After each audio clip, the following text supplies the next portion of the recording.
Hey, I'm Michael Dorinda, And I'm Jake Bennett. and welcome to episode 169 of the North Meet South web podcast. There it is. I knew it was happening. I knew it was coming. I was just going to wait for it. Oh, man. Oh, man. It has been, busy couple weeks, but with good things. Yeah. Yes, absolutely. And this is our first North Meet South back in the new year, I think. Correct? Okay. Here's my quick rundown of my holiday schedule. We went to Ohio for Christmas, and then we left directly from there and drove to Florida, 13 hours.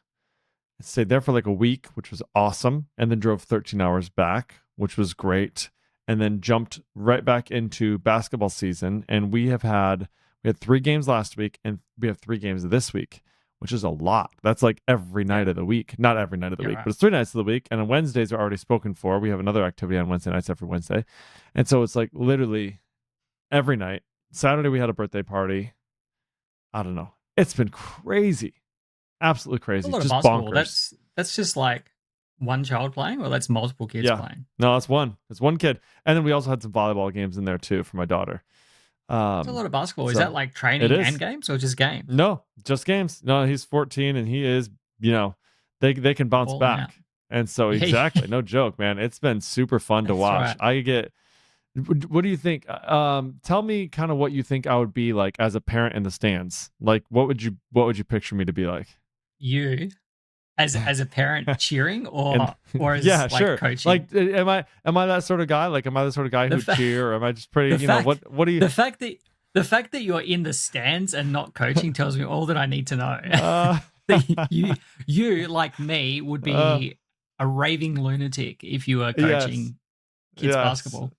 Oh man, if I was I don't have the coaching, patience I for would it. have gotten a technical for sure. Yeah. I would have been asked to Oh, leave for sure. yes. Yes. There was one game I almost, the ref was giving me some looks.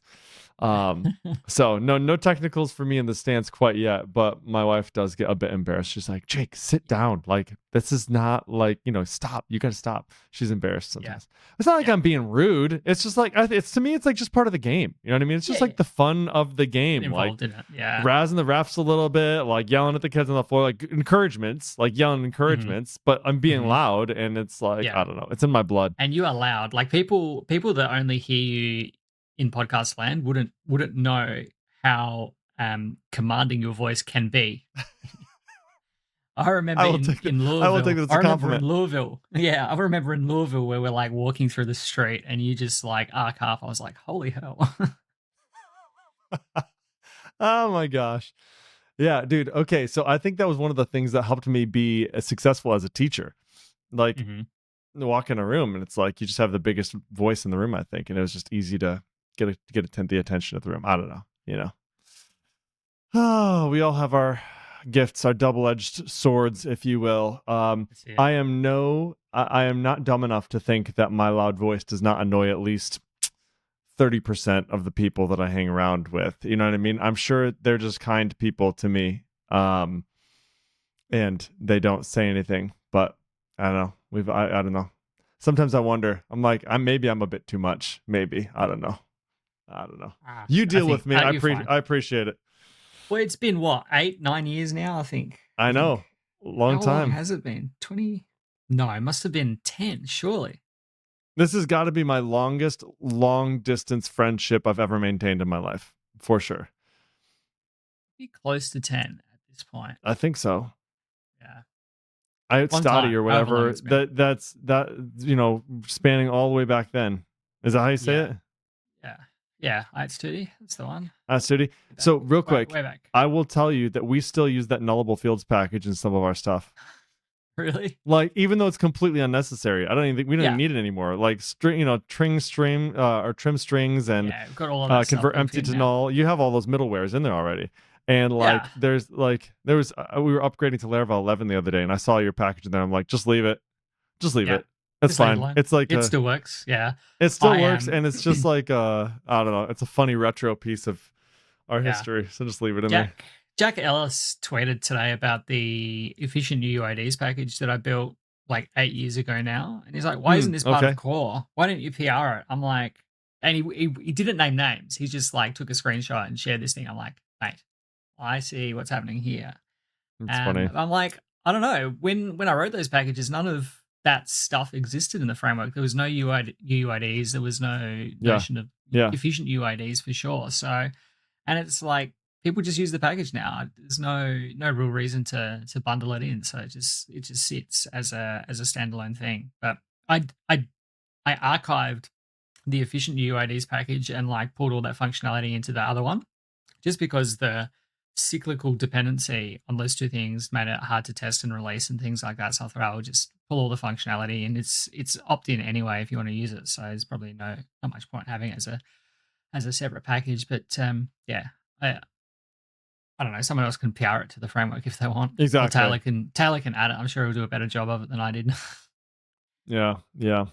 But Hey, yeah, no, we're speaking of we're the doing framework, the go 11. ahead. Yeah. Oh yeah, we're doing the Laravel 11 thing at work at the moment, which is Hmm. been mostly okay. Like Laravel shifted a lot of the heavier lifting, and I hit a couple of like stumbling blocks. And JMax like, did you not read the comments? I'm like, oh yeah, I forgot about the comments because I started the upgrade in September last year, and Uh-huh. we're in January now that I'm just picking it up again, and I just went, oh yeah, I've already started, so I'll just pick up from where I left off, and completely forgot about it. So there was some stuff in there. The way that all the middleware is defined now is a little bit different, and you've got to figure out the middleware priorities, and you've got to replace like some of the framework middleware is done now inside that bootstrap app file and things like that. But yeah, just like little things like that. But going through running the test suite and kind of like you run the full test suite and you get to a failure and you find that failure and then you go, okay, go and fix that test or that behavior or whatever else, run that test file. Okay, that's fine. Then you run the test suite again, and so the further you get into the upgrade, the longer this thing takes to get to the next failure.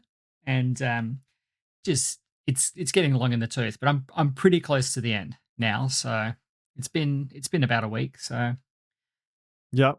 but It is there's a just process for stuff sure. in there that I'm like, can we delete this now? Like, do we have to continue supporting this because it's just been there for so long? It's like I don't and we've got this JSON API package that we are maintaining a fork of because they changed, I think around Laravel 9, they changed the way that they did all of their testing. So they provided a whole bunch of test methods and assertions and things like that. But all of it kind of changed around Laravel 9, and we couldn't upgrade the package to like the supported version Mm-hmm. without rewriting all of our tests. So we've just got like this real Ugh. flaky fork of a package hanging around that hopefully by about April this year we can just get rid of entirely. Fingers crossed. Yep. It is a good opportunity when you're doing those upgrades to go through and just do cruft cleanup, right? Like that's stuff Mm. that you never really take the time to do unless you're doing an upgrade like that. And you're like, you know what? I don't think we need that anymore. Like, what is this crufty service this old service provider doing around here? Like, why are we including this in the app.php, like loading this in? This is automatically Mm. loaded in now Yeah. with like the extras Laravel automatic load. And it's like, I don't need that anymore. It's like those are the sorts of things that it's just like Yeah. a good time to just go through and do some spring cleaning. And I will say too, like what you were talking about, like the middleware order and some of those things, some of that stuff can be really tricky when you're moving that over to the app.php, depending on how much you've customized it. Um, Yeah. so Yeah. We yeah, ran there's a into some couple issues weird there. things. Yeah, Yeah. same Because with all of the us. like the middleware, the web middleware and the API middleware is applied by Yes. default now when Yep. you Yep. use those named But arguments. it's But like then what middlewares yeah, are there on there? yeah, And it's like that's right. you have to go dig into the I don't know. You have to dig You into got to go the dig into the framework to figure out like deep, where deep, those deep. things are. Yeah, yeah, yeah. Yeah, it's not And then obvious. You got to click through three classes. Yeah. and so the routes are defined there, and then in like our routes API file, we then had a require to another API like route file, and then we had all of these routes that were defined with like a double prefix as a result because the Ah, the API yeah, prefix was so then all of our URIs changed from like /API/v1 to /API/API/v1, yeah, and then the JSON API package was adding its own prefix but in a different way, so we ended up having either the correct route definition, but then the package wasn't able to reference those routes because it was missing the prefix, and it was just yeah. It's like in a couple places. So it was weird because, and I understand why they did it, but it's like you used to have like the HTTP kernel, and you could put Yeah, some stuff in there, and then you also had the route service provider, and you'd put other yeah, things in there, and so when you're trying to combine them both into one thing, it's like, and also, I mean, yeah, and then the other thing too is you had the web.php file or the yeah, API.php file. So like you basically had three places where you could put that stuff, and so we had customized it in a couple different ways. I think in the route service provider, like we'd say, like, okay, when you're registering the API routes, that's where you do the prefix. yeah, But if you did that and then it brought it over, like you said, it does the double prefix. hmm, Or you would yeah, say the web routes actually need to be wrapped with an auth guard because we never want anybody to get to these routes without actually being authenticated. But yeah, if you do that, you can't register the web routes the way you normally do with the app.php. So you have to use the then closure to register that way. And you're yeah, like, screw that. I'm taking that out. I'm just going to register them the normal way. And then I'm going to put an auth group around them in the hmm, web.php. So just little things like that, that once you've done it a couple times, you're like, okay, yeah, this is the way we're going to do it. But you gotta struggle through it that first time. yeah. I also found like a subset of routes that were defined both in the routes file and in the route service provider. So we ended up with Ah, duplicate routes. I'm like, why is this happening? And yeah.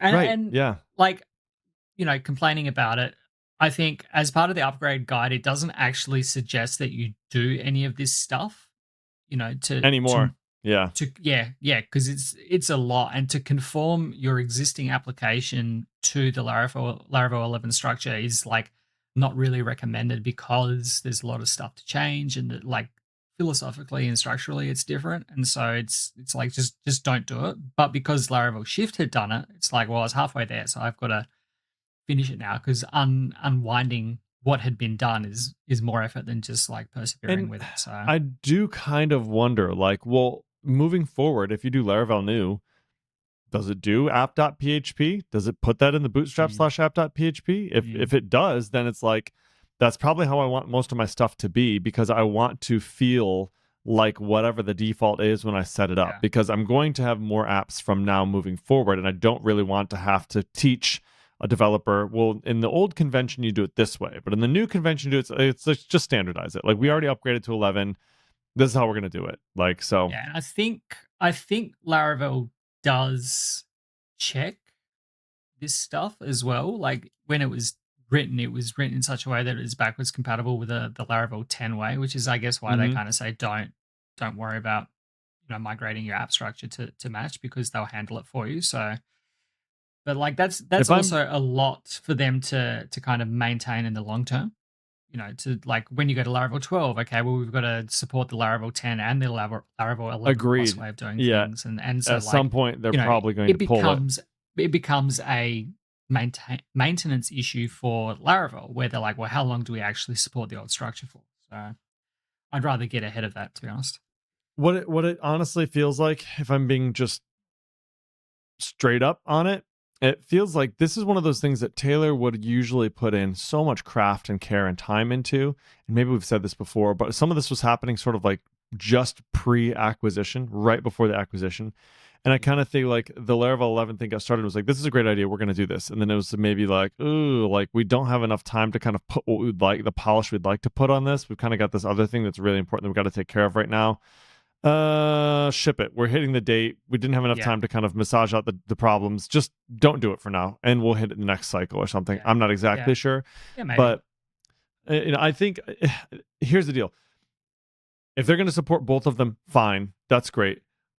I would be very frustrated if they like reverted and went back to the old way, and I had to reconvert everything back. That Yeah. would be frustrating. You know, I don't I'm think I'm that's cool with it. likely to happen. Yeah. Yeah, I don't hopefully think not. that I think it's more likely that they drop the old structure support than it Agreed. is Yeah, to or like all the new stuff will be the new way. And if Laravel 12 will be like, here's some other stuff that's done in the new way, you're eventually going to have to kind of get to a point where you do it all. So it'd be interesting to see how that tracks. I yeah, suppose we'll find out more next month at Laracon EU, where they usually talk yeah, about the the upcoming version. So yep.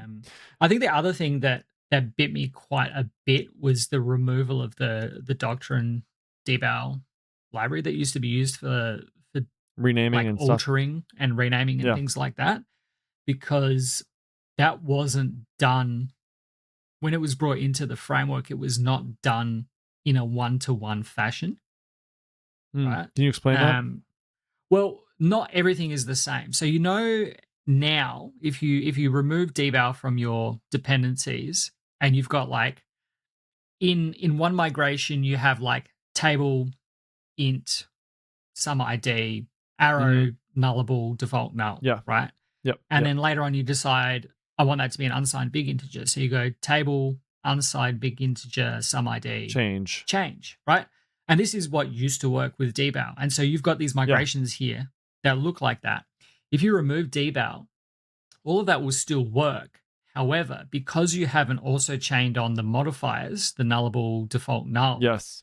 when you do that change, it will change the structure of that table column, not just from an int to an unsigned big int, but it will also drop the null default null.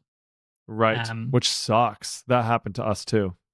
and fortunately, our test suite is quite comprehensive, so we're picking these things up in tests. But the only way to fix that is to go back and alter the migrations Mm-hmm. to get Mm-hmm. to get symmetry, because whilst it doesn't impact on a running application that's in production, it means that you can't actually get your application to that same state anymore Yeah. because the way Yeah. that the migrations have been run have changed. And this, I suppose, why they talk about using the schema dump to like take what you've got.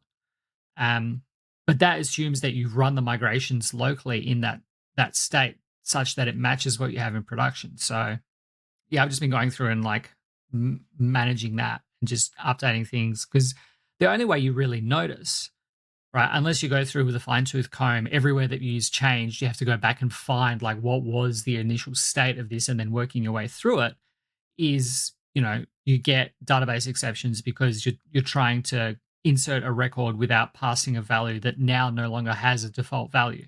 You're not specifically sending some ID, so it's defaulting to null or whatever, and the database no longer has a default value for it, so it just goes, well, I don't know what to do with that, and throws an Yep. exception.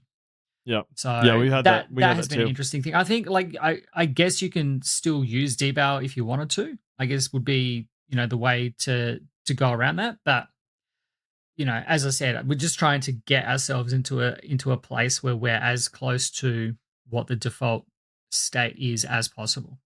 Yeah. Yeah. And we did the same. And so when we did this, we committed to squashing all the migrations. Mm, And so, but that ran us into some additional problems. Because previously, when we ran migrations, in some of the migrations, we did additional things other than just schema modification. So sometimes during the migration itself, we would actually migrate data. So we'd say, mm, like, when we add this new column, so go ahead and add the new column. And then as part of the migration, we're also going to say, take this column and transform this one over to this and then drop the other one or mm. something like that. Just like we figured, Yeah, like, hey, you're migrating data, you're migrating from one thing to the next. yeah. Well, when you do that, like, none of that stuff is included in the No, schema because dump it's just migrations. a The way that it schema. Yeah, it's works just the is it just structure. says, like, yeah, when you run schema dump, it basically says, is there any more migrations that need to run right now? No? Okay, we're going to assume that your database that you're looking at right now in your application is the final state of what that database will look Mm, like. mm, Take that, dump the create tables stuff, chuck that into the MySQL schema .sql file or whatever, and delete all the migrations if you do purge, right? yeah, Um, and definitely so didn't do that. none of that stuff would do that would all that migration stuff would not happen. And then I guess the one other piece is that if you ever were, because sometimes too we were populating tables too, so we'd say, like, okay, create a states table, and then as soon as you're Yeah, done creating that states table, just go ahead and populate that with this fixture data, which yeah, is with the always going to states. be the Yeah, same.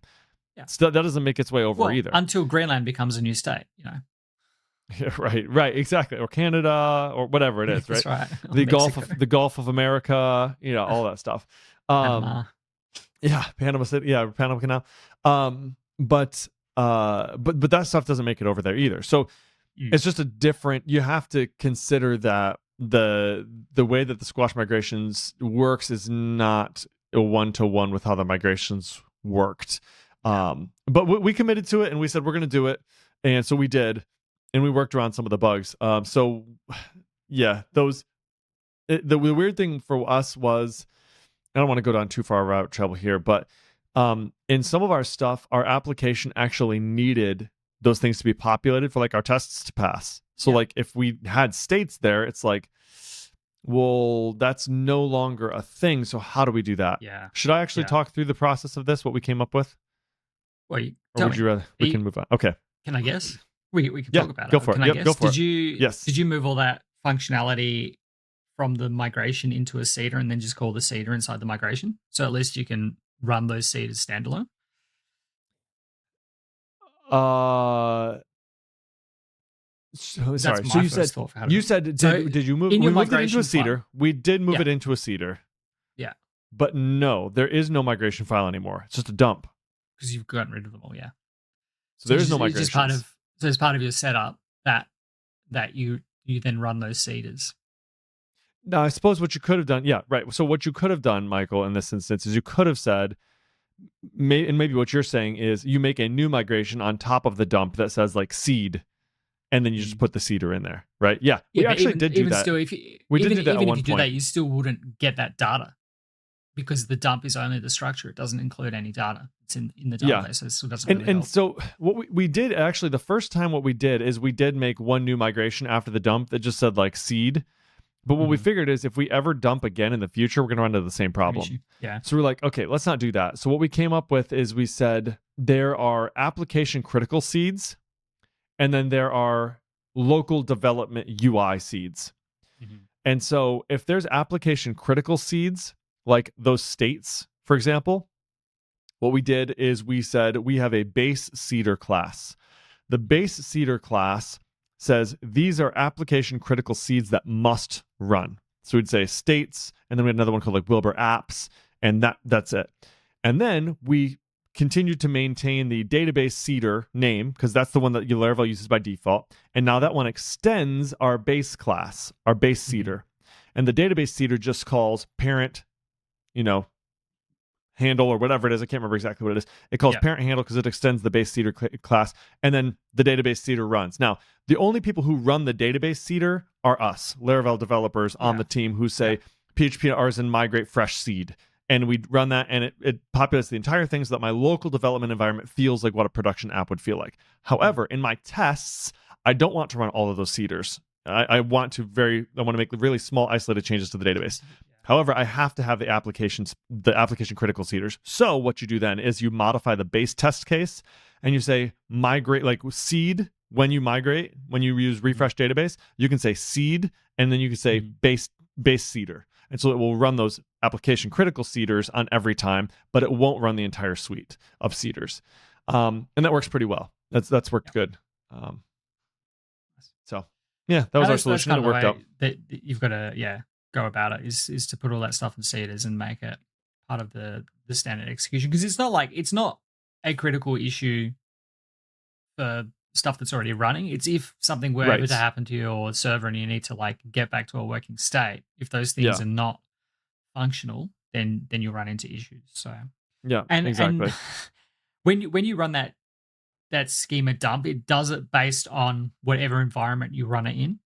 And That's so right. I Exactly. found that when I did that, I had like run migrations on the app locally, Yeah. but then I'd Yeah. continue to work on the migrations, and I was Mm-hmm. working on the migrations and changing them and adding columns and things like that, and then writing tests. So all of the tests would work.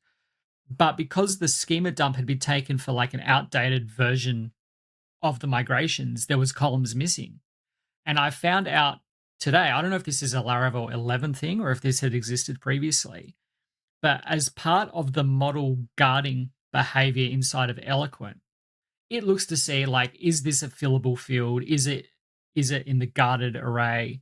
It then does this other check where it will go and get the column listing from the database and diff that and see, are you trying to fill a field that doesn't actually exist in the database?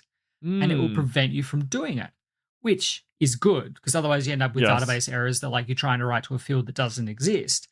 However, when you're testing that like I wrote to this field and the value that comes back should be some value and Eloquent's telling you, you're expecting this to be a value, but you've got null.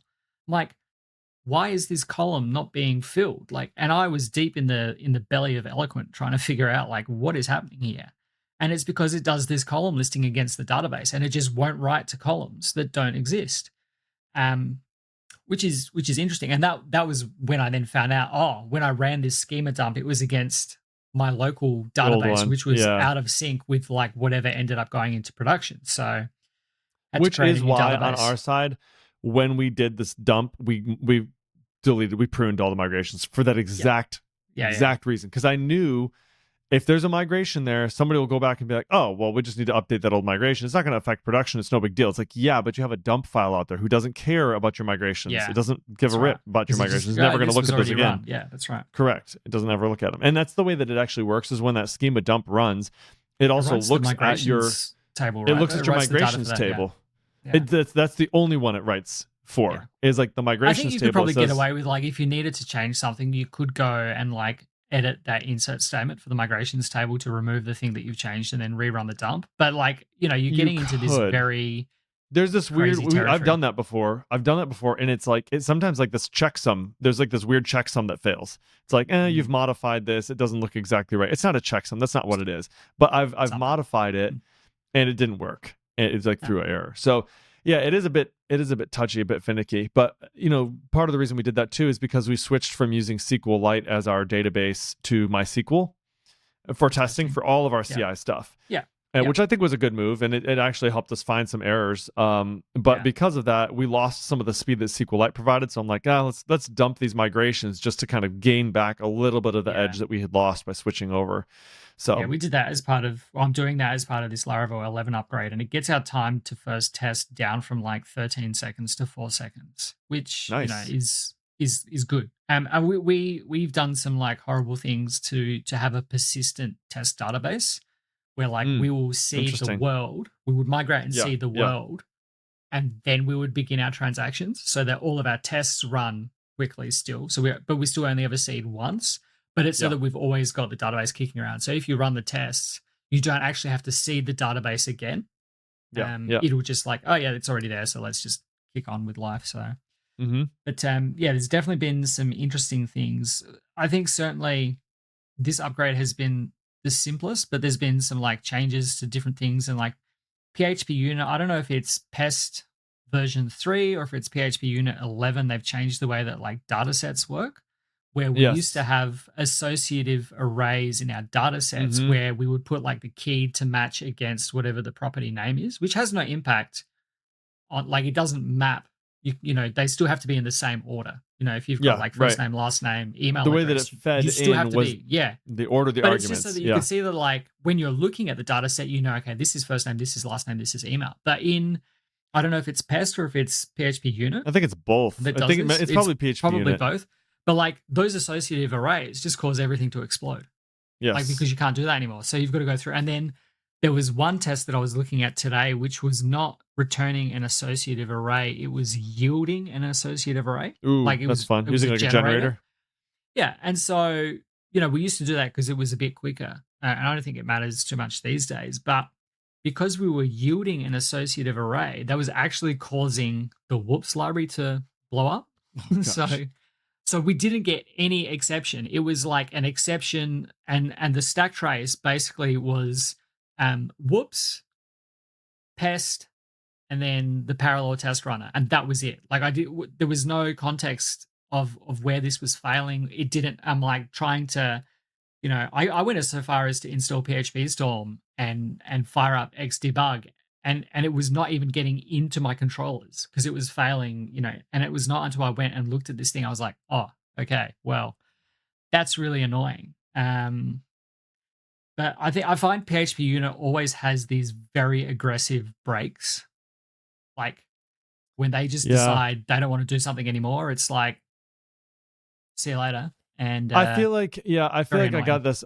I feel like those associative arrays like broke for me, like quote unquote broke. It actually was a deprecation, but because you're using those data sets for like the reason using those data sets is because you don't want to repeat yourself 50 times. And so you get that same error 50 times in your test suite. It's like you can't use this, you can't use this, you can't use this. Like I know, tell me once. Like and so it was so noisy. We had no choice but to kind of go through and just do it. Um, PHP unit is a horrible place to introduce breaking changes. And I know that yeah, like Sebastian's very good about putting deprecations and things like that, but like the test suite is not the place that you want to have failures. yeah, right, You like, you want your test to fail, yes, but you don't want your test to fail because of changes in the testing library. Like that's right, really traumatic.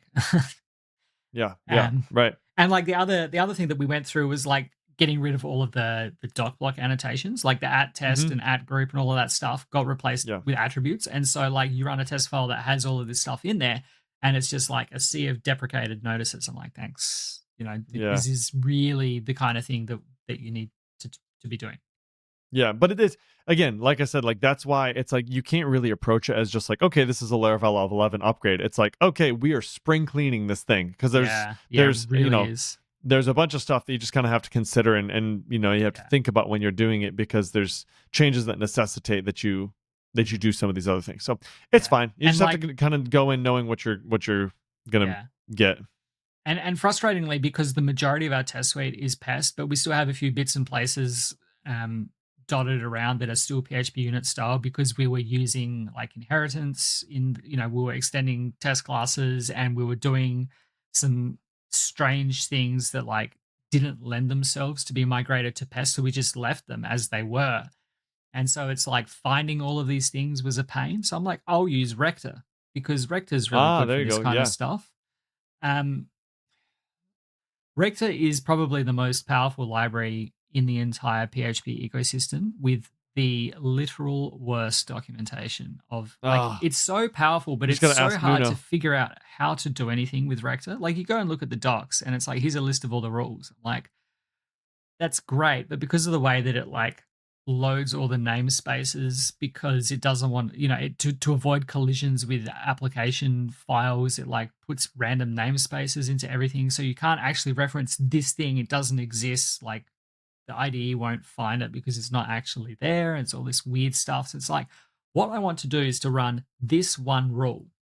And so I finally figured out how to get it to run this one rule to like convert the annotations to attributes, but then it put the full like expanded class into the attribute. So instead of importing it with a use statement and just referencing like, pound square bracket test square bracket, it was pound square bracket PHP unit slash attribute slash whatever slash test. I'm like, no, I don't want to do that. So there's this flag called import names where it will then import that. But then it went and like imported all this other stuff in the test files. I'm like, no, I don't want you to do that. And I couldn't for the life of me figure out how to like very narrowly scope what it was doing. So it was just doing this thing. I'm like, fine, I'll just go through the Git, and I'll selectively, oh no, I don't want that. I don't want that. I just want these things.